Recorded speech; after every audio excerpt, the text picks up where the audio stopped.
masyarakat yang menjadi stigma negatifnya jasa raja maupun kepolisian ini adalah apa? Ngurus jasa raja susah, betul. Ngurus laporan polisi susah. Dan itu Bapak sadar. Iya.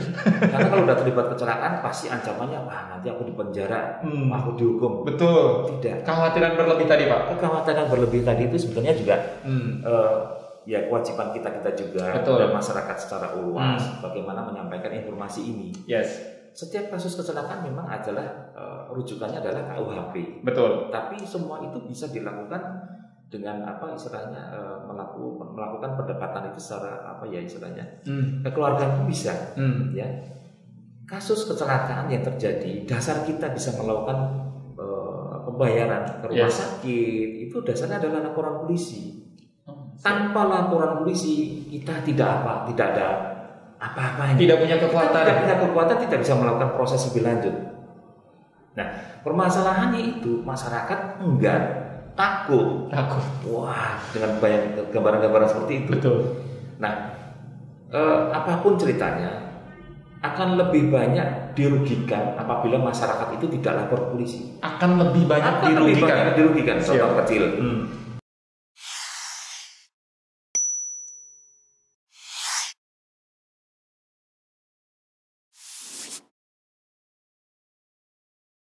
Assalamualaikum warahmatullahi wabarakatuh, sahabat Ekbis dimanapun sahabat berada. Semoga hari ini dalam keadaan sehat, dalam keadaan semangat ya, dan segala aktivitas yang sahabat Ekbis lakukan hari ini sesuai berjalan, sesuai keinginan, sesuai harapan. Alhamdulillah tentunya hari ini Faiz dapat kembali hadir di edisi podcast spesial tentunya.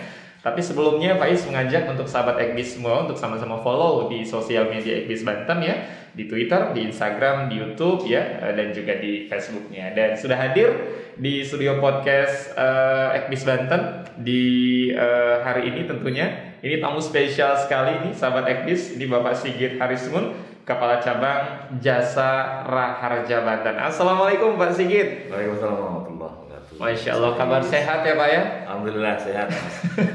Mungkin bisa disapa-sapa dulu Pak. Ini yang pertama untuk teman-teman sahabat Ekbis, kemudian juga teman-teman Jasa Raharja mungkin yang hari ini juga menyaksikan podcast kita. Silakan Pak Sigit. Assalamualaikum warahmatullahi wabarakatuh. Selamat pagi, salam sejahtera bagi kita semua sahabat Ekbis dan pemirsa podcast Ekbis ya. Betul. Dan podcastnya dari Jasa Raharja. Bahagia sekali di pagi hari ini. Saya juga bersyukur kedatangan tamu istimewa ini, Mas Faiz dan tim ini ya. Suatu kebanggaan dan kehormatan bagi kami bahwasanya Ekbis ini bisa dan pemirsa sekalian juga nantinya ke depan bisa lebih dekat lah dengan Jasa Raharja. Dengan pertama mungkin melalui saya selaku pimpinan wilayah Jasa Raharja Banten.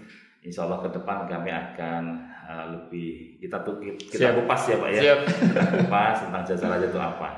Siap. Bagian Pak. Siap Pak Sigit. Ini kan Faiz juga tadi sempat kepo-kepo ya Pak Sigit di Google, dan Faiz menemukan bahwa Pak Sigit ini sahabat Ekbis adalah orang Semarang. Nah ini Faiz pengen kepo nih Pak, bener nggak nih Pak Sigit nih orang Semarang? Faiz kasih challenge dulu ya Pak ya. Iya.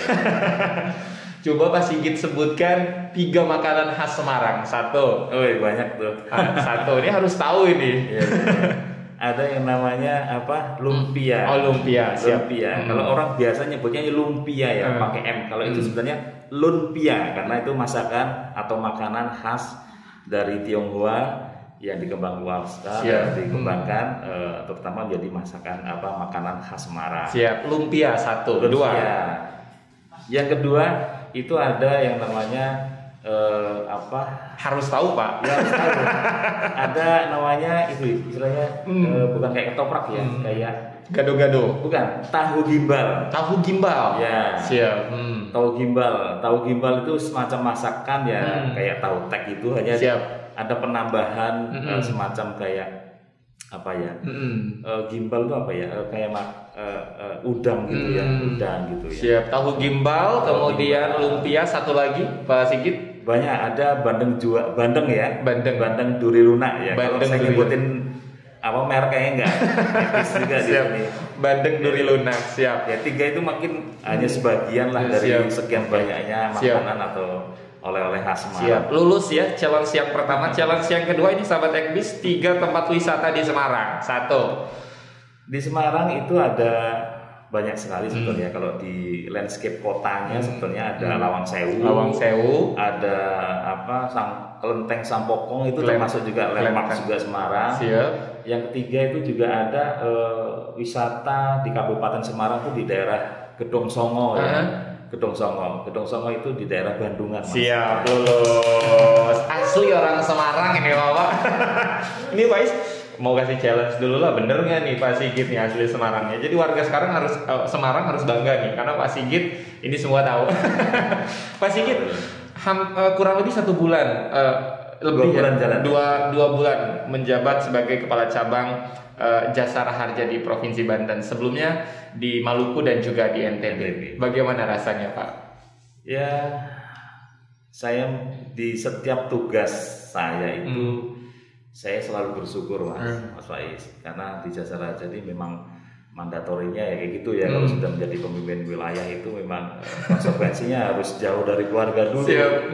Jadi saya menerapkan pada diri saya juga bertugas istilahnya when duty made pleasure ya. Yes. Nah, jadi pada saat kesenangan itu berjumpa dengan suatu tugas itu hari-hari kita akan menyenangkan. Nah, tugas-tugas yang saya jalani di Ambon, begitu banyaknya wisata, begitu banyaknya potensi-potensi yang berkaitan dengan Jasara Harja Pak ya. Itu saya nikmati juga. Yes. Ya. Kekayaan alam, lautnya, baharinya itu luar biasa kalau Ambon tuh ya, Maluku terutama. Nah, di NTB juga nggak kalah gitu. Jadi kebetulan provinsi yang saya singgahi untuk saya singgahi untuk bertugas itu kekayaan istilahnya baharinya, keindahan baharinya itu nggak kalah indah semua. Di Banten ada Anyer ya, wah indah sekali, pantai lagi. Di NTB juga gitu, pantai juga. Ambon apalagi ya. Nah itu semua ya.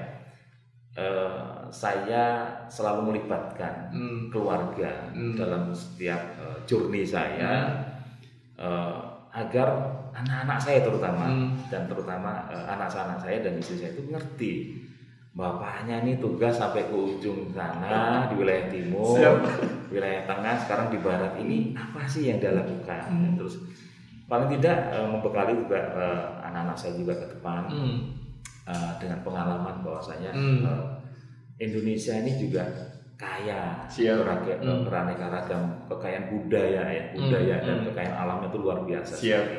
Nah, bersyukurnya di Jasara Harja itu tadi saya bisa bertugas dimanapun ya sesuai dengan istilahnya mandatori direksi tadi, perintah direksi tadi, saya ditempatkan di mana saya selalu siap. Siap, betah ya Pak ya? Alhamdulillah, dan harus betah.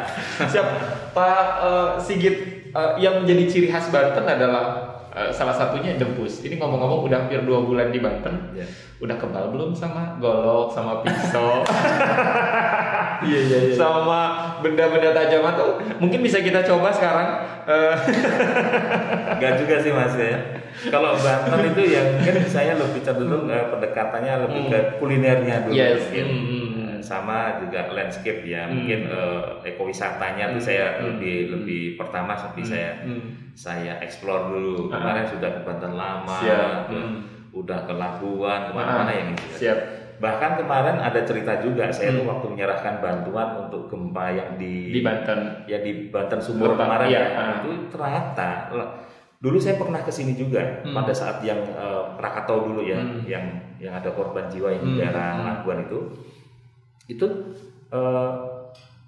ternyata saya yang keduanya sudah menjadi pimpinan wilayah di sini dan saya lebih jauh lagi, hampir mendekati daerah ujung kulon itu. Saya menyampaikan menyalurkan bantuan dari CSR kita, TCSR kita kepada masyarakat sekitar sana. Ternyata juga sepanjang perjalanan itu keindahan pantainya itu luar biasa sekali. Siap. Itu menjadi impress saya. Terkait dengan debus. Debus ini memang ini ya, setiap daerah pasti punya karakteristik tertentu. Kalau di Ambon tuh ada yang namanya yang itu apa? Bambu gila. Bambu gila, betul. Saya juga melihatnya juga.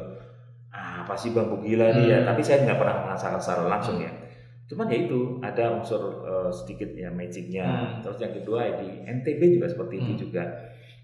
Jadi ada semacam pertarungan yang dari adat Sasak kalau nggak salah. Itu juga gitu. Dia saling memukul dengan satu alat yang dari rotan gitu. Dia kebal sekali, orang itu tahan sakit gitu ya. Nah ini kalau di Banten sendiri kan senjata tajam ya, harus digini-giniin, harus gini itu ya. Secara langsung sih saya belum pernah melihat atraksi atau mungkin perhelatan tadi itu. Tapi secara ini saya udah ngerti lah kalau debus memang ada unsur magisnya sedikit ya. Yang mungkin akan eksplor lagi.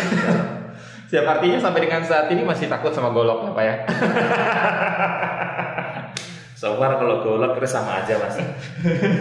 Siap, artinya sampai dengan saat ini belum belajar Pak Sigit ya. Mungkin nanti ke depan belajar lah biar gimana caranya kebal sama benda tajam ya Pak, golok pisau. Siap, Pak Sigit, sebelumnya Pak Is juga ingin mengucapkan selamat karena Januari kemarin ya di tanggal 1 Januari 2022 ini Jasara Harja berulang tahun ke-61 ya Pak ya. 61. Ini tentu beragam visi misi akan dilakukan di tahun 2022. Ini kalau sebagai pimpinan cabang secara pribadi dan juga secara perusahaan gitu Pak ya. Ini seperti apa keinginan Pak Sigit di ulang tahun yang ke-61 ini Pak Sigit? Ya, 61 itu kan bukan usia yang muda ya. Betul. Kalau kita sebagai manusia itu 61 itu sudah mendekati ya sudah harusnya sudah mulai sudah maturity-nya sudah mulai ya. Intinya 61 harapan kalau di institusi Jasara Harja ya harapannya kami itu juga kami semakin lebih diterima oleh masyarakat. Artinya kenapa? Apa yang sudah kita lakukan, perbaikan kinerja, layanan maupun bagaimana kita meningkatkan nilai santunan itu juga terus kita lakukan. Salah satunya di usia 61 tahun ini Jasara Harja ke depannya akan lebih meningkatkan awareness masyarakat. Jadi selama ini tadi saya juga terkritik nih, tadi ada salah satu ada mahasiswa katanya lulusan sebelah nih katanya tapi nggak tahu Jasara Harja ya. Padahal kantornya sebelah nama kampusnya dulu gitu. Jadi memang itu sangat ironik sekali kalau di lain pihak memang harapannya masyarakat itu tidak berhubungan langsung atau tidak berurusan dengan Jasara Harja. Kami harapkan seperti itu. Kenapa? Orang berurusan dengan Jasara Harja pasti identik dengan musibah. Harapannya sih tidak berurusan dengan Jasara Harja, tapi paling tidak mengetahui ya Mas ya, tahu sedikit tentang Jasara Harja. Ya, Jasara Harja itu memang salah satu asuransi yang bergerak di bidang asuransi kerugian, terutama di asuransi kecelakaan lalu lintas, yang mana kami mengaksep semua kasus kecelakaan baik darat, laut dan udara, yaitu penumpang angkutan darat, laut dan udara maupun kendaraan bermotor sipil. Ya, karena kendaraan bermotor sipil itu seperti tabrakan dua kendaraan. Dan segala macam yang kita lakukan untuk peningkatan pelayanan ini banyak sekali. Ya, contoh salah satunya di bidang asuransi kendaraan bermotor sipil. Nah, mungkin sebagaimana Mas Faiz ketahui, motor yang contoh nih Mas Faiz punya motor nih. Punya motor, siap. Pernah melihat nggak di STNK? Tadi saya udah di challenge nih, orang Semarang asli nggak? Kan, saya mau challenge juga nih gantian. Mas Faiz pernah tahu nggak di di STNK, di SKPD? Ngeri nih Pak Faiz keringetan nih Pak. Di SKPD itu ada namanya SWDKLLJ. Nah, kira-kira tahu nggak kepanjangannya itu? Boleh ngintip-ngintip sedikit di sini boleh. Yang Faiz tahu itu kepanjangan dari STNK, kepanjangan dari SIM, kepanjangan dari BPKB Pak ya. Kalau yang SS tadi masih awam Pak. SWDKLLJ itu sumbangan wajib dana kecelakaan lalu lintas jalan. Siap. Ya, itu adalah semacam sumbangan wajib. Jadi masyarakat ini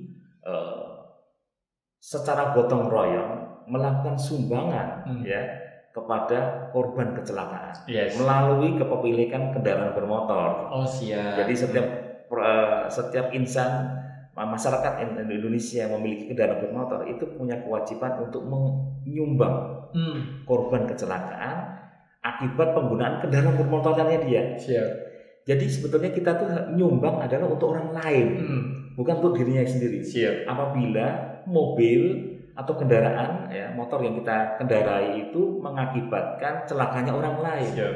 Nah, itu yang menjadi bidang tugas Jasa Raja. Siap. Peningkatan pelayanan kita contohnya di tahun 2022 kemarin itu sudah di Banten seluruh rumah sakit kita sudah kerjasama. Siap. Bahkan ada yang belum pun ya kita bukan rayu ya, kita berikan pemahaman bahwasanya ada yang rumah sakit memposisikan diri sebagai rumah sakit internasional, mengklaim dirinya Pak ya. Apapun itu, hakikatnya tetap rumah sakit melayani masyarakat kan. Betul, gitu. Belum tentu kalau dengan level internasional atau non internasional itu segmen masyarakatnya akan terbentuk bukan gitu. Jadi apapun kasus kecelakaan, apabila itu masuk ke rumah sakit, itu tentunya harus dilayani. Jasa Raja di situ. Betul. Ya, kita berikan surat jaminan setiap kasus kecelakaan yang kata tanda kutipnya itu dalam ruang lingkup keterjaminan. Siap. Ya, karena nanti kalau saya jelasin detailnya itu, wah itu bisa kalau kuliah 4 SKS itu Mas. Sampai 14 semester ya Pak ya. Pak, ini menarik Pak. Tadi juga Bapak sempat mengatakan beberapa poin yang Pak Is tangkap adalah bahwa memang kita harus gotong royong Pak ya agar meringankan saudara kita yang memang terjadi kecelakaan. Banyak masyarakat yang bahkan belum tahu Pak cerita tadi Jasara Harja itu apa gitu. Walaupun memang Bapak berkeinginan jangan ada deh yang berurusan dengan Jasara Harja karena kan identik dengan musibah tadi itu Pak ya. Apa upaya yang Bapak lakukan terutama saat ini menjadi orang nomor 1 di Jasara Harja Banten agar minimal masyarakat aware terhadap Jasara Harja? Seperti apa Pak upaya-upaya yang akan dan sudah dilakukan Pak sejauh ini? Salah satunya ini, media podcast ini yang paling efektif ya. Eranya masyarakat sekarang ya, kalau mungkin saya dulu mungkin lebih sering masih melihat media sosialnya adalah YouTube. Mainstreamnya apa sih gitu? Saya YouTube ya, mungkin YouTube atau mungkin Facebook ya. Di masa pembentukannya dia itu saya lagi masih muda-mudanya kali ya. Sekarang juga masih muda kok Pak.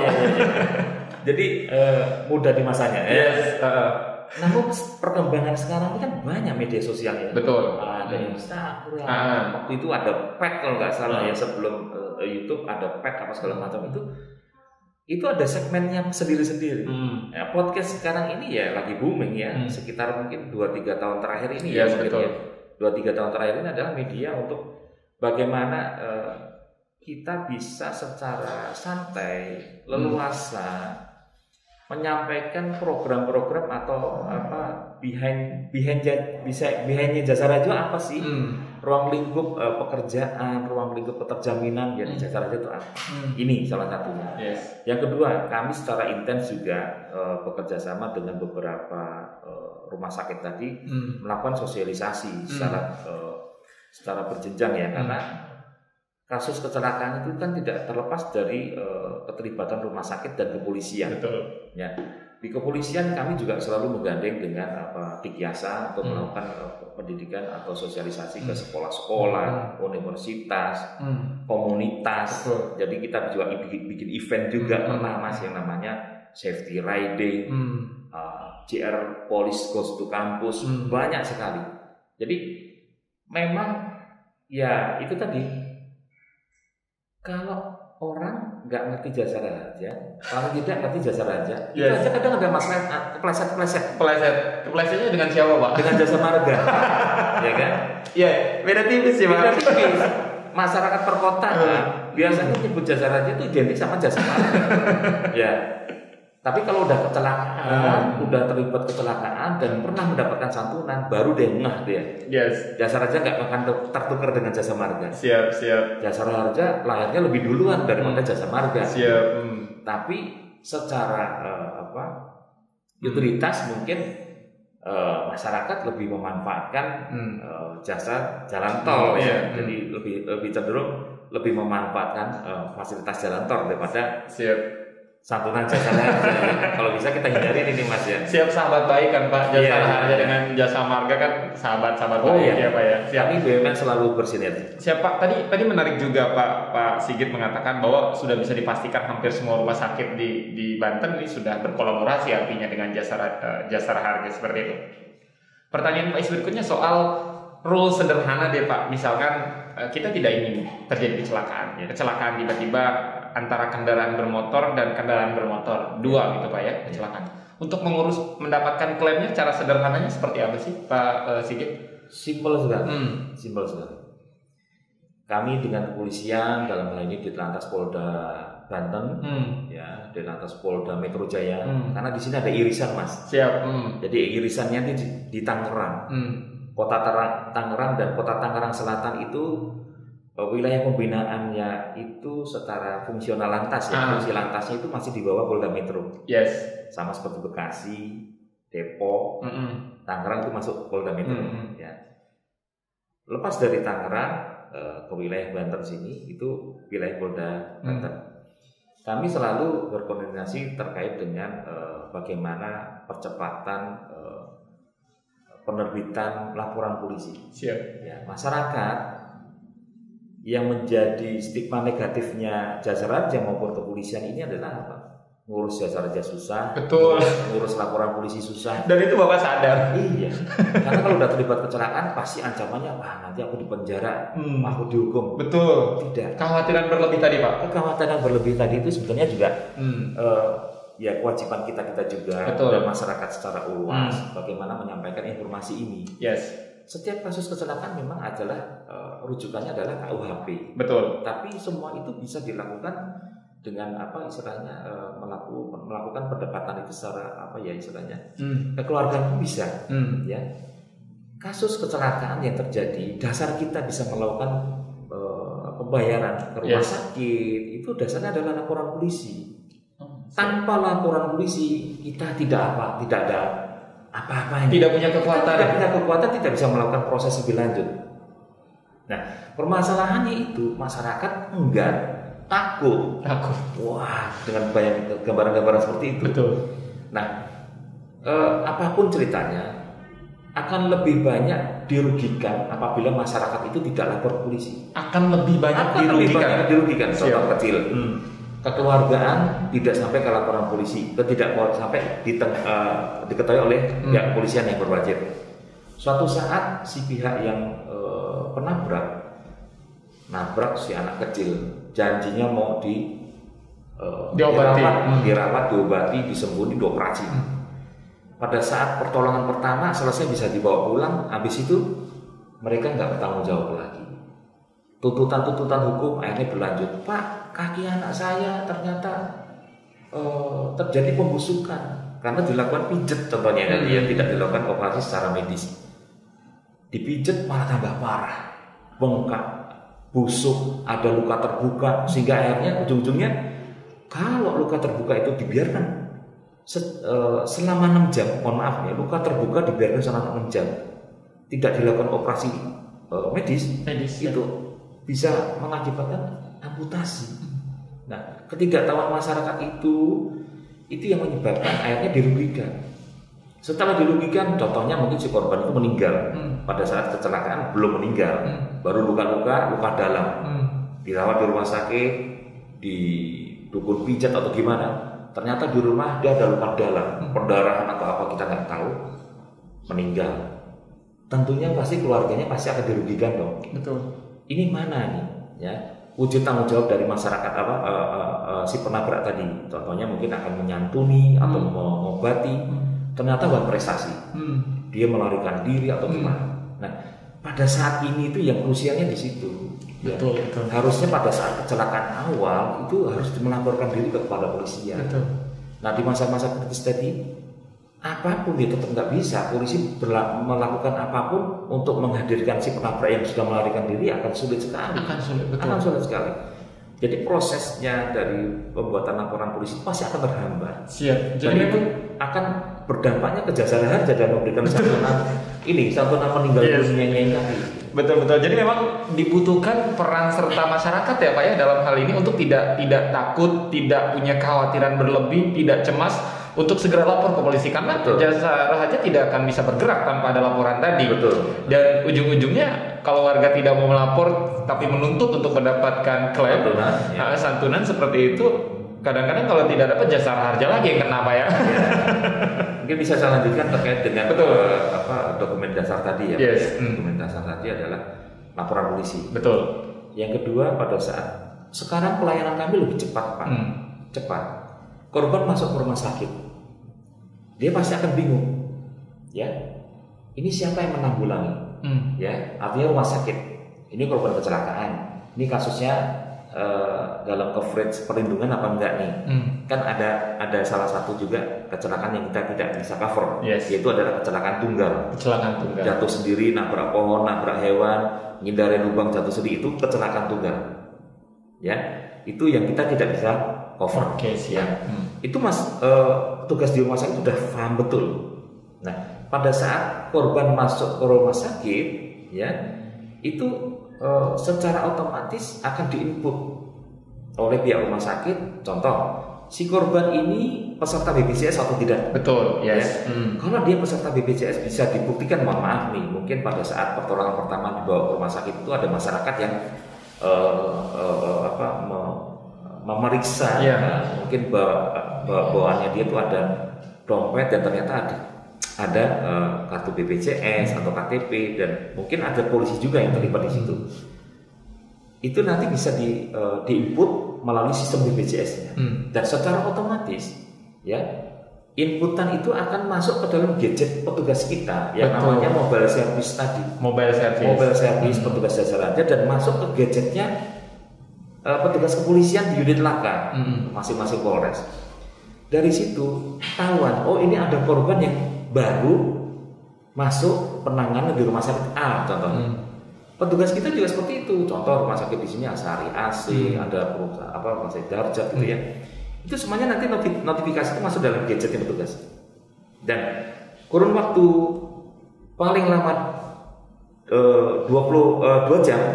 2 jam paling lama itu harus di-accept, harus di-accept itu harus diketahui oleh petugas. Direspon namanya, direspon apa tindakan selanjutnya? Didatangilah si korban tadi. Contoh mungkin dia masih di UGD, petugas sudah datang, paling tidak petugas meresponnya dengan menghubungi petugas rumah sakit. Betul. Ada korban atas nama ini, betul. Itu nanti kita follow up. Nah, dari kasus kecelakaan dia terjamin atau tidak akan terbit yang namanya surat jaminan. Garansi letter dari kami. Bahwasanya si korban kecelakaan ini mendapatkan garansi santunan biaya perawatan maksimalnya 20 juta. Maksimal, siap. Ya. Kalau mungkin sebelumnya sudah mendapatkan pertolongan pertama di fasilitas kesehatan pertama, contohnya di puskesmas, udah dapat pertolongan pertama P3K, itu juga akan dapat santunan. Ya nanti kita bayarkan pada puskesmasnya atau kita bayarkan pada rumah sakitnya nantinya. Dari situ masyarakat tidak perlu lagi harus ngurus lagi ke kantor jasa raja. Secara otomatis hampir sejak 8 itu masyarakat korban kecelakaan tidak lagi datang ke kantor jasa raja. Jadi tidak ada lagi antrian di kantor kami. Kantor kami tetap ada front office-nya, tapi pelayanannya bukan untuk yang tadi harus reimburse gitu mas. Tapi secara otomatis kita langsung bayarkan kepada pihak rumah sakit. Siap. Ini bisa teman-teman sahabat Ekbis lihat juga di belakang saya yang menjadi background ini beberapa nilai santunan mungkin masyarakat yang ingin mengetahuinya ya. Ini yang pertama bagi santunan ahli waris korban meninggal dunia 50 juta rupiah. Kemudian juga santunan diberikan korban menderita cacat tetap ya ini 50 juta rupiah maksimal 50. Jadi angka ini kan tentu akan sangat membantu ya Pak ya untuk keluarga yang ditinggalkan, terlebih untuk teman-teman yang memang ketika kecelakaan ini mengakibatkan kecelakaan yang cukup parah seperti itu, tentu akan sangat membantu untuk meringankan beban seperti itu. Pak tadi menarik Bapak sempat membahas Polda gitu ya. Artinya kan memang kolaborasi antara Jasara Harja dan pihak kepolisian juga dalam hal ini sangat diperlukan. Kemarin saya sempat baca beberapa artikel yang dimuat juga Pak Sigit mengapresiasi program Ditlantas Polda Banten yang baru saja meluncurkan Lancar Ambulanku Selamat Pasienku. Itu seperti apa Pak? Jangan dijawab dulu. Setelah yang satu ini kami akan segera kembali tetap di Ekbis Banten Podcast.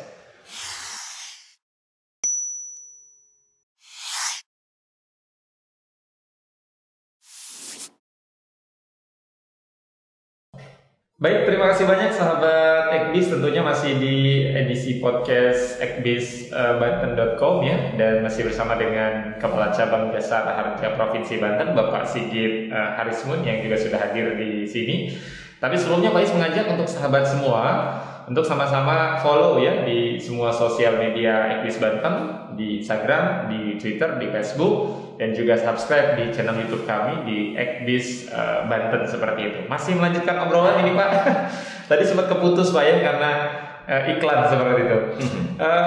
Beberapa artikel kemarin sempat Faiz baca juga. Ini Bapak mengapresiasi apa yang sudah di launching oleh teman-teman dari Ditlantas Polda Banten, yaitu soal Lancar Ambulanku Selamat Pasienku. Kalau Bapak melihat program ini seperti apa Pak Sigit? Ya, ini program yang di launching oleh Pak Dirlantas Polda Banten yang baru ini, Pak Budi Mulyanto, ini luar biasa nih, brilian sekali. Jadi Lancar Ambulanku dan Selamat Pasienku ini di launching oleh Pak Kapolda waktu itu ya, di launching oleh Pak Kapolda. Program ini at the end intinya membantu menyelamatkan jiwa manusia. Siap. Ya. Terlepas itu ada haknya dia terkait dengan santunan, ya, santunan Jasara Harja itu lain cerita ya. Tapi pada awalnya itu adalah misi kemanusiaan, Mas. Dan pasti kita akan dukung. Sekarang gini, saya ilustrasikan kasus kecelakaan yang terjadi di akhir-akhir ini ya, di kurun waktu 10 sampai 20 tahun terakhir ini, di mana tingkat kemacetan semakin tinggi ya, kota semakin macet lah ya. Kecelakaan lalu lintas itu tidak dipungkiri pasti akan menimbulkan kemacetan lalu lintas satu. Betul. Ya kan? Sehingga berdampak pada tibanya tim penolong ya, dalam hal ini mungkin ambulan di TKP. Itu tentunya membutuhkan suatu kecepatan akses atau kemudahan akses yang atau privilege ya di jalan raya itu. Sebagaimana diketahui Pak Presiden RI aja, kita Pak Joko Widodo saja juga memberikan ruang untuk ambulan bisa mendahului iring-iringan mobil presiden. Nah, ini menjadi suatu catatan kita bersama bahwasanya misi kemanusiaan yang dibawa setiap petugas medis yang di dalam ambulan itu tentunya juga tidak hanya kecelakaan lalu lintas saja, ya kan? Bisa juga mungkin karena sakit jantung atau sakit-sakit yang lain. Tapi yang mungkin saya support di sini khususnya adalah kecelakaan lalu lintas. Kecelakaan lalu lintas memang di selama pandemi kemarin korbannya sedikit, Mas. Cuman fatalitasnya tinggi sekali. Siap. Kenapa saya bicara fatalitas? Di kemacetan lalu lintas mungkin kecelakaannya tidak orang itu kecelakaan tidak dengan kecepatan tinggi. Betul. Ya. Mungkin hanya mengalami luka-luka. Yes. Tapi di masa pandemi kemarin tahun 2020 atau gimana ya, itu ada PPKM penyekatan di mana-mana. Betul. Jalan relatif lengang. Orang yang mengendari kendaraan mungkin euforia ya. Wah, ini Banten yang biasanya macet atau Jakarta biasanya macet, yes, bisa ngebut nih. Nah, ternyata lupa. Ada hal-hal yang dilanggar, mungkin batas kecepatan, mungkin segala macam lah, hingga mengakibatkan kecelakaan lalu lintas. Nah, program yang Lancar Ambulan tadi itu sangat luar biasa efeknya bagi Jasara Harja. Harapannya ya memang masyarakat bisa tertolong, korban kecelakaan bisa tertolong. Ya. Artinya bukan tidak menyebabkan fatalitas terjadi. Betul. Masyarakat yang luka ya luka saja. Ya insya Allah dengan pertolongan ambulan yang lancar tadi bisa mempercepat proses pertolongan pertama di rumah sakit atau di puskesmas. Yes. Nah, terlepas dari korban itu mungkin meninggal, itu mungkin domain kami untuk menyantuni.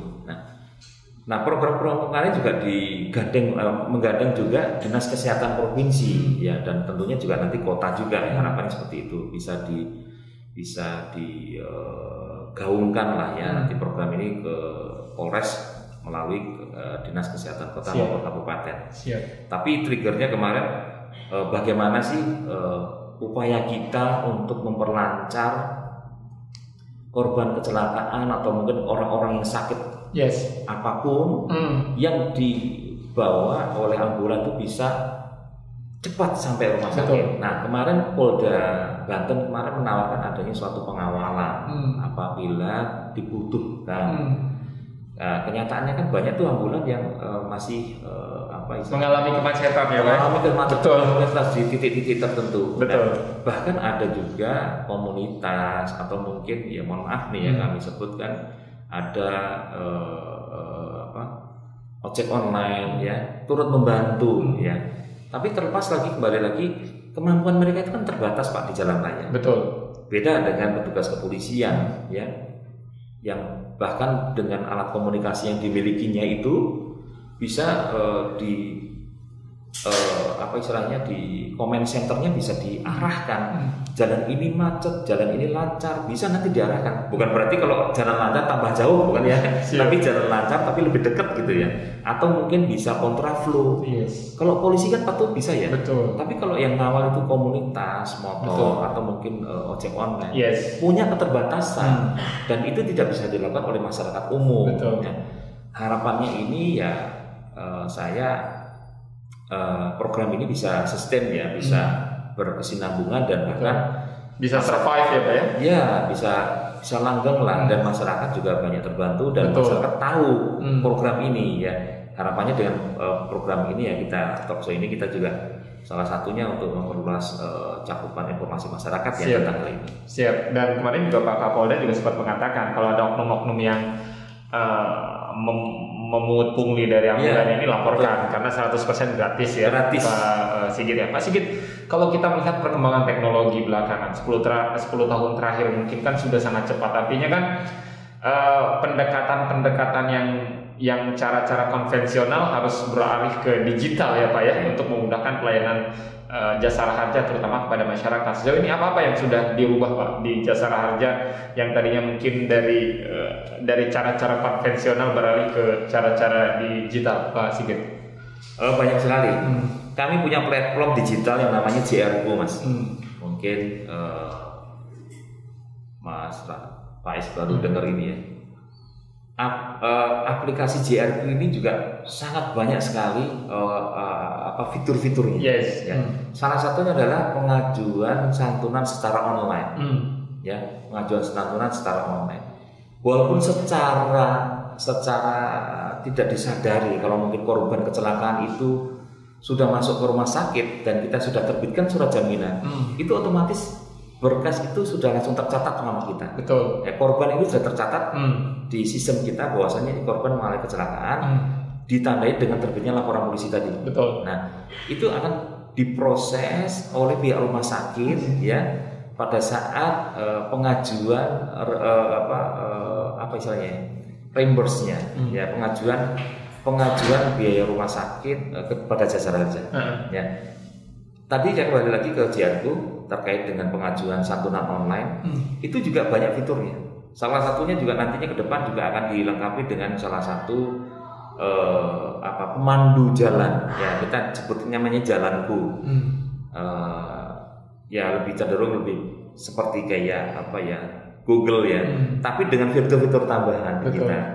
Contoh mungkin di kita akan ada fitur Jalanku itu nanti juga akan ada notifikasi atau announcement dari 100 meter ke depan Anda memasuki daerah rawan kecelakaan, kurangi kecepatan. Dalam bentuk suatu notifikasi berupa voice, bisa berupa juga ini. Dan di beberapa ini kita ke depan kita akan kerjasama dengan pengelola jalan tol juga terkait dengan notifikasi yang daerah rawan kecelakaan atau kita sebut namanya dark spot. Nah, ke depan kami akan mengembangkan yang namanya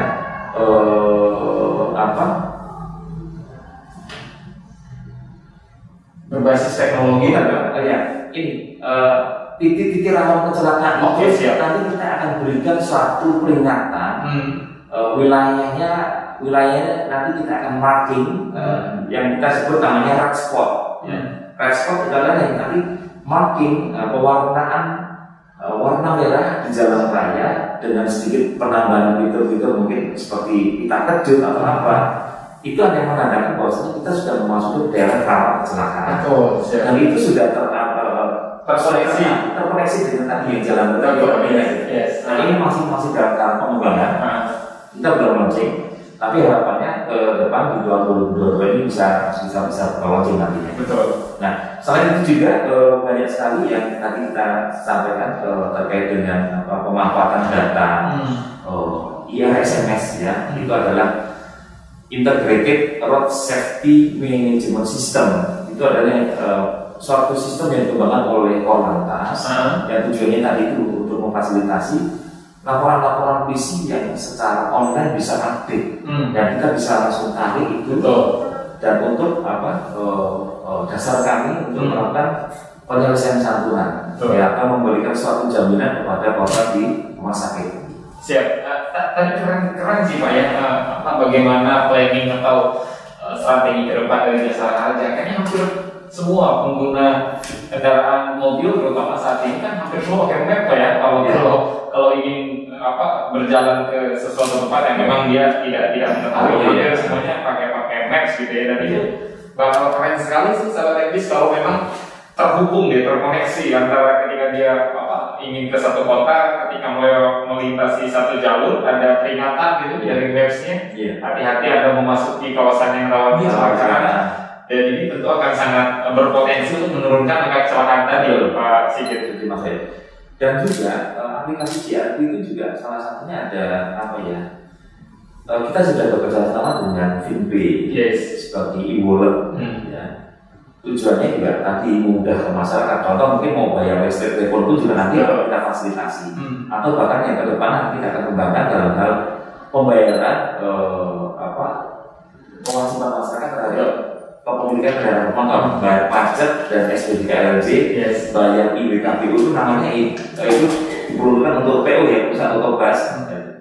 Jadi untuk pemenuhan kebutuhan pembayaran preminya yang dikolek oleh perusahaan otobus tadi dari masyarakat itu bisa melakukan CRP tadi. Ini luar biasa terobosan-terobosan yang sudah dilakukan tentunya sahabat oleh jasa harga. Pak, terkait teknologi juga tidak bisa kita pisahkan dengan media sosial. Artinya membuat sebuah media sosial saat ini menjadi sebuah keniscayaan Pak, karena menjadi etalase tentunya bagi sebuah institusi untuk menyampaikan masyarakat terkait apa yang sudah dilakukan. Dan saya lihat sosial media jasa harga Banten itu sangat aktif. Ini Bapak mendorongnya seperti apa nih Pak sosial media? Insya Allah itu kesadaran sendiri Mas. Ketika memang bukan kebutuhan kita pengen centang biru tapi kebutuhan memang bagaimana misi kita bisa diketahui secara luas oleh jasa harga. Termasuk salah satu tadi keunggulan teknologi tadi, kita juga sudah kerjasama dengan Dukcapil, kita kerjasama dengan BPJS, semua itu terkoneksi secara digital. Ya, jadi kalau mungkin ini peserta BPJS, tapi dia mengalami korban kecelakaan, kita sebagai first payer. Karena ada irisan dengan BPJS tadi, BPJS Kesehatan maupun BPJS Ketenagakerjaan. Setiap peserta BPJS yang mengalami kecelakaan lalu lintas, jasa harga yang melakukan pembayaran pertama. Jika kasusnya terjamin ya Mas ya, dalam ruang hukum jaminan tadi. Siap. Artinya memang berbagai upaya terus dilakukan Pak ya untuk mendorong agar bagaimana jasa harga Banten ini makin dikenal, karena sekarang orang pengen tahu apa aktivitas kemudian kegiatan jasa harga pasti yang pertama kali diakses media sosial sudah pasti media sosial. Semua dan segala. Cuma saya cari tadi Instagram Pak Sigit nggak nemu Pak ya. Namanya emang nggak lengkap. Saya cari-cari tadi saya belum. Kalau ya secara ofisial saya belum bikin. Tapi masih private, masih pribadi. Siap. Pengen tahu aja sebenarnya sahabat teknis kegiatan Pak Sigit di luar aktivitas yang padat sebagai pimpinan cabang. Kalau weekend terutama ngapain ya? Apakah mancing, berkebun? Ini berlanjut ke pertanyaan tadi Pak. hobi Pak Sigit kalau di weekend apa sih Pak? Saya itu kalau weekend ya praktis karena tinggalnya di Jakarta pasti berkumpul sama keluarga. Betul pasti ya. Kalau kami lebih suka kulineran mas. Di keluarga kami suka kulineran. Yang kedua kami juga suka hangout bareng keluarga nonton film itu aja. Saya kalau udah nonton film itu sampai lupa. Kadang nonton sambil ngemil. Jadi itu nggak jauh-jauh dari kuliner juga. Nonton filmnya apa di bioskop atau memang di rumah saja Pak? Ya sekarang kan banyak yang platform yang kita bisa akses ya. Sewaktu-waktu ya kita punya ruang kosongnya ke kapan. Itu bisa kita manfaatkan kayak Netflix segala macam. Siap. Tapi ya saya prefer ya kalau nonton film itu memang kalau film layar lebar memang diperuntukkan untuk di layar lebar. Oh siap. Saya nggak pernah yang namanya film baru nontonnya di HP atau di game. Kurang enak ya saya nggak setuju. Nggak suka. Jadi kalau memang ada film baru, saya harus nonton di bioskop. Di bioskop. Ya, saya termasuk orang kolonial juga ya, tapi harus bioskop karena sensasinya lebih. Iya, tata gambar, audio, semuanya itu sudah disetting sedemikian rupa. Jadi membuat kita tuh bisa kepuasannya tadi udah terasa banget kalau kita nonton secara live gitu. Siap. Artinya kalau hobi-hobi yang lain pasti mancing, berkebun. Kalau olahraga ya saya nggak terlalu edik. Goes juga bisa. Jadi saya belum sempat nonton film. Ya. Biasanya kalau saya nonton film di hari-hari ringan. Siap. Ya. Tapi hari ini saya ada hiburan baru. Ada salah satu TV swasta yang mungkin ada istilahnya program komedi lah yang ringan gitu. Jadi pada saat mungkin saya pulang kantor, ya udah nggak mau lagi berubah sesuatu yang berat-berat, saya nontonnya itu aja. Komedi-komedi lah di salah satu TV swasta. Siap. Kalau 1 atau 2 atau 3 film yang berkesan sampai dengan saat ini Pak Sigit yang sudah pernah Pak Sigit kasihkan baik dalam dan luar negeri, film apa Pak Sigit? Atau banyak sekali Pak. Jadi sekarang kalau bicara film ini kalah dengan istilahnya vlognya atau mungkin videonya dari individu. Saya ada terakhir ini baru tahu nih salah satu. Saya dulu waktu zaman kuliah suka pecinta alam ya, naik gunung gitu. Cuman saya baru tahu nih ternyata ada vlog salah satu vlogger itu atau mungkin bukan vlogger, YouTuber.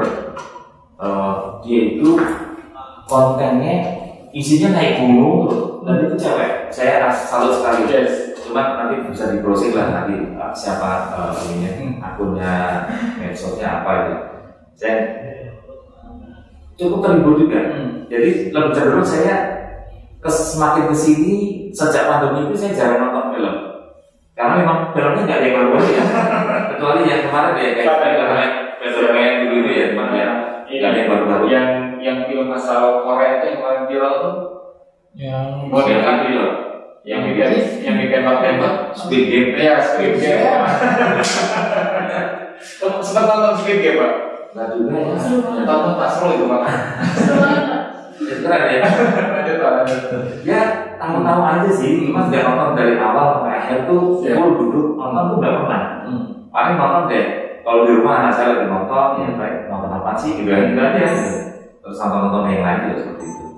Kalau saya lebih cenderung suka film action, ya action kalau gitu tuh udah nggak usah gitu. Siap Wiro Sableng, Angin Dharma, itu ya siaran radio dulu ya itu paling asik gitu ya. Seru pokoknya ini luar biasa. Ternyata salah satu hobi Pak Sigit adalah nonton film dan sekarang nonton film semua sudah dimudahkan dalam sebuah rekamannya Pak ya. Pak terkait kalau Pak sempat juga baca-baca pembayaran klaim yang dilakukan oleh Jasa Harja di tahun 2020 ternyata lebih kecil Pak kalau dibandingkan dari tahun 2021. Ini seperti apa Pak Sigit? Jangan kemana-mana, kita rehat setelah yang satu ini.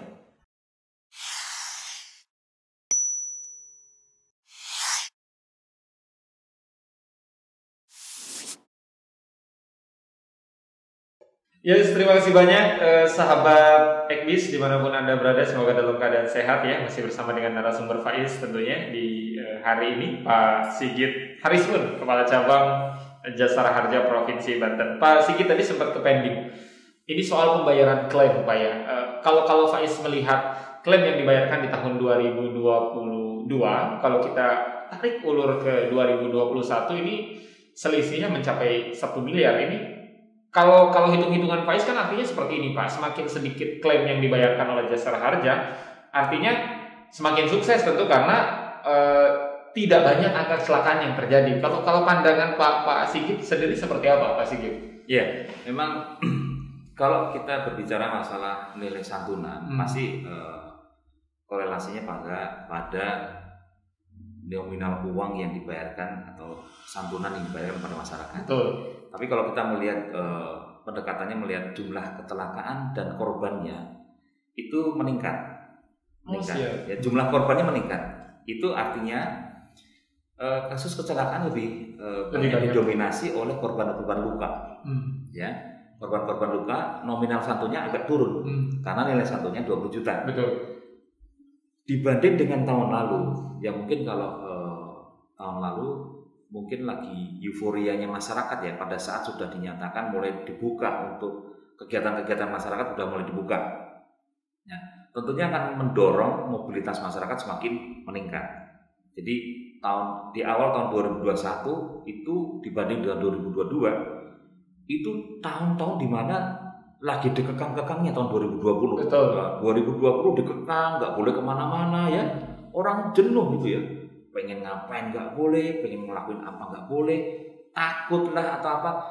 Di awal-awal atau di akhir-akhir tahun 2020 sampai dengan mungkin awal-awal semester atau triwulan di tahun 2021 itu sudah mulai menurun tren mungkin yang penderitanya tadi. Artinya masyarakat sudah mulai melakukan pergerakan atau mungkin perdagangan sudah mulai tumbuh lagi. Nah, kalau dibanding dengan tahun ini, ya memang di bidang turun itu ukurannya banyak.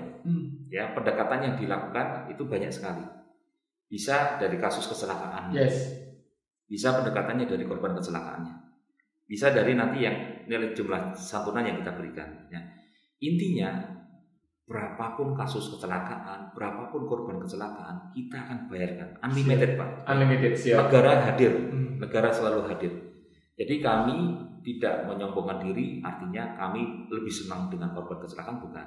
Tapi tadi Mas Faiz juga sampaikan tadi, semakin kecil, dasarnya semakin berhasil. Betul. Ya, memang salah satu keberhasilan, kalau ukur keberhasilan kita dalam upaya menekan angka kecelakaan, dengan bantuan dari kepolisian, ya, dinas terkait, dinas perhubungan, dinas mungkin departemen pekerjaan umum, ya, dinas pekerjaan umum, itu semuanya saling terkait.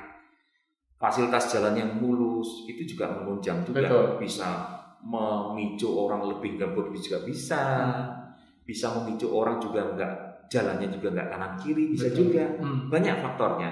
Jadi fasilitas jalan raya yang baik itu juga menimbulkan perilaku berkendara yang baik juga. Yes. Terus yang kedua adanya pendekatan sosial terkait dengan bagaimana dampak yang ditimbulkan dari kecelakaan. Betul. Kemarin ada penelitian beberapa tahun yang lalu, 30% dari kasus kecelakaan itu menimbulkan atau berdampak pada pengurangan tingkat kesejahteraannya masyarakat. Ibaratnya pemiskinan lah kalau bahasa kasarnya, itu berkurang tingkat kesejahteraan. Contoh, kasus kecelakaan yang dialami oleh seorang kepala keluarga yang notabene dia punya istri dan 2 anak. Ya. Selama ini dia menjadi tulang punggung keluarga untuk mencari nafkah. Seorang kepala keluarga meninggal, otomatis si istri yang mungkin contoh ibu rumah tangga, kalau mungkin istrinya bukan bekerja juga, pasti bebannya akan lebih berat lagi. Selama ini secara ekonomi mampu memenuhi kebutuhan 2 anaknya, mungkin sekarang ini agak berat. Ya. Itu tadi, kecelakaan tadi sedikit banyak akan menimbulkan suatu dampak sosial, ekonomi. Ya. Contohnya tadi yang pengurangan tingkat kesejahteraan masyarakat. Betul. Nah, hadirnya santunan jasa raja tadi bukan mengatasi dengan tradisi mungkin masyarakat Indonesia itu kan banyak ya, mungkin Jawa kan ada yang namanya tahlilan, bisa 7 hari, 40 hari, 100 hari, itu tentunya pasti akan membutuhkan biaya. Paling tidak upaya, ya bukan santunan bukan untuk itu ya, santunan juga bisa untuk kebutuhan mereka harian juga. Betul, karena diberi kebebasan juga akan digunakan untuk apa ya? Iya, tentunya. Cuma ya kembali lagi, pemerintah masih menetapkan paling tingginya 50 juta. Mungkin next time, mungkin semakin negara masyarakat semakin sadar melakukan pembayaran pajak dan SPDK-LLJ, semakin banyak juga dana kelolaan kita, mungkin santunan akan lebih meningkat, bisa juga. Siap. Dan tidak menutup kemungkinan ya Pak Sigit untuk santunan bagi korban yang meninggal ini di angka 100 karena bisa. Agar tidak lagi terjadi kesenjangan sosial tadi, karena Pak Sigit mengatakan ya, apalagi kalau kepala keluarga yang meninggal itu akan menjadi beban. Dan contoh sekarang aja ya Mas Faiz, 20 juta untuk sekarang ini perawatan di rumah sakit itu sedikit sekali. Betul. Ya, padahal kita sudah naikkan 100% ini. Dari 10 juta ke 20 juta. Itu sudah kita naikkan 100%. Tapi ya tadi tingkat inflasi segala macam, obat-obat mungkin juga tidak sepenuhnya mungkin diproduksi dalam negeri, ada juga yang dari luar, obat paten segala macam. Pelayanan medis pun juga membutuhkan dana yang tidak sedikit. Itu 20 juta kalau untuk kasus-kasus yang cedera berat itu cepat habis. Yes, ini Pak Is menarik di poin yang keempat ini Pak ya. Ini 4 juta biaya penguburan bagi korban laka meninggal dunia tanpa ahli waris, ini maksudnya seperti apa ini? Ya, itu untuk korban yang sebatang kara. Oh siap. Ya, jadi dia tidak punya. Jadi keahliwarisan di jasa raja itu diatur secara spesialis, secara khusus. Jadi apabila korban kecelakaan tidak memiliki suami atau istri atau tidak ada duda atau jandanya, santunan itu kan diserahkan pada anak-anaknya. Betul. Apabila dalam suatu perkawinan itu dia tidak memiliki anak, dibayarkan pada orang tuanya. Betul. Kalau dia memiliki anak, kita bayarkan pada anaknya, ya, anaknya. Anak kandung atau mungkin anak angkat yang secara hukum sudah diakui sebagai anak kandung ya, secara hukum. Jadi kalau memang tidak punya anak, baru diserahkan pada orang tuanya. Kalau orang tuanya tidak ada lagi, sudah meninggal, artinya bukan orang tuanya mertua atau apa, bukan ya, tapi orang tua kandung, kandung. Jadi orang tua kandungnya sudah nggak ada dua-duanya, itu baru santunan itu baru diserahkan kepada pihak yang menyelenggarakan penguburan. Betul. Contoh mungkin keluarga yang menyelenggarakan penguburan, karena memang dia, contoh mungkin dia belum merit, masih bujang, seumur hidupnya masih bujang dan meninggal karena kecelakaan, itu jatuh seperti. Tapi nggak ada orang tuanya, karena orang tuanya sudah meninggal ya. Orang tuanya sudah meninggal tentunya. Siap. Itu santunan 4 juta baru 4 juta diserahkan pada pihak yang menyelenggarakan. Artinya kalau keluarga misalkan dia punya kakak tidak juga bisa ya Pak ya? Bukan, kalau itu horizontal Pak. Oke siap. Kalau kita vertikal. Ya. Harus orang tua atau anak ya Pak ya? Orang tua atau anaknya. Yang sudah tidak ada lagi baru janda atau dudanya, anak atau orang tuanya. Siap. Jadi memang sudah diatur sedemikian rupa ya, Pak ya, agar pertanyaan-pertanyaan masyarakat itu semua sudah terjawab. Pak Sigit, terima kasih banyak sudah hadir di podcast Ekbis Banten di hari ini, luar biasa. Terakhir mungkin Pak Sigit, apa yang Bapak sampaikan? Yang pertama untuk masyarakat Banten terutama untuk sama-sama mengajak untuk taat bayar pajak terutama Pak, karena pajak yang dibayarkan tentu akan sangat memiliki keterkaitan dengan nanti santunan yang akan dibayarkan. Kemudian juga pesan yang Bapak sampaikan untuk seluruh kru dan jajaran di Jasa Raja Banten. Silakan Pak Sigit. Baik, kepada masyarakat pemirsa channel Ekbis, saya mengimbau kepada seluruh masyarakat yang memiliki kendaraan agar tetap patuh memenuhi kewajibannya membayar pajak dan sumbangan wajib dana kecelakaan lalu lintas jalan melalui saluran-saluran yang sudah disediakan ya. Kami tim pembina Samsat Provinsi Banten sudah cukup banyak sekali. Seperti kepolisian sendiri punya yang namanya Signal Pak, ya, itu saluran pembayaran pajak atau SPDK-LLJ dan PNBP Polri itu melalui channel Samsat Signal. Betul. Ya. Samsat Digital Nasional. Yang kedua ada yang namanya Provinsi Banten punya namanya program Sambat ya, Samsat Banten Hebat, yaitu terkoneksi dengan Bank BJB ya. Yang ketiga Samsat Ceria, ada Samsat Ceria yang terkoneksi dengan Bank Banten. Betul. Itu semua platformnya adalah digital. Dan di masa pandemi ini sangat-sangat membantu sekali masyarakat untuk bisa melakukan kewajibannya, melakukan pembayaran pajak. Yang kedua, saya juga mengimbau kepada masyarakat agar tetap selalu mematuhi peraturan lalu lintas di jalan raya maupun di lingkungan Anda berkendara. Apapun yang kita lakukan di jalan raya itu pasti ada konsekuensi secara hukum. Untuk itu saya mengimbau agar tetap mematuhi peraturan atau aturan-aturan rambu-rambu yang tersedia, yang sudah kita tempatkan di posisinya untuk mengimbau masyarakat selalu patuh ya. Jangan melanggar, karena kecelakaan ini pasti diawali dari pelanggaran Mas Faiz. Pelanggaran kecepatan, pelanggaran kelengkapan, pelanggaran administrasi juga bisa. Contoh nggak punya SIM, mungkin tidak bayar pajak dan SPDK LLJ. Ujung-ujungnya nanti repot lagi nanti kalau kecelakaan urusannya sama jasa raja belum tuntas ya, tuntas kewajibannya. Dan terakhir saya juga mengimbau masyarakat pemirsa Ekbis dan seluruh insan jasa raja untuk selalu mengedepankan protokol kesehatan karena pandemi ini belum selesai, tapi itu harapannya tidak membatasi kita untuk beraktivitas. Seperti pagi siang hari ini kita selalu menggunakan masker meskipun kita juga di luar ruangan juga kami tetap menggunakan masker. Tetap jaga protokol kesehatan, tetap semangat beraktivitas dan kalau slogannya di Provinsi Banten ajak kendor ya Pak. Ajak kendor Kota Serang atau Provinsi Banten? Oh, Serang ya. Kota Serang. Oh, Serang. Boleh nggak apa-apa. Kalau Banten itu kalau tidak salah itu provinsi 1 juta santri 1000 kiai. 1 juta santri 1000 kiai. Kalau tidak salah ya. Siapa sedikit, terima kasih banyak sudah hadir di podcast. Mungkin terakhir Pak ditutup acara di hari ini dengan menggunakan bahasa Semarang, bisa Pak? Terima kasih, sampai bertemu di podcast berikutnya pakai bahasa Semarang, coba Pak. Matur nuwun. Sampai ketemu di betul. Saya lupa juga. Matur nuwun kepanggih wonten channel ingkang sanesipun. Siap, terima kasih banyak Pak Sigit, terima kasih banyak Pak Yusuf mengucapkan terima kasih banyak pada seluruh kru yang bertugas dan selamat siang. Assalamualaikum warahmatullahi wabarakatuh. Waalaikumsalam.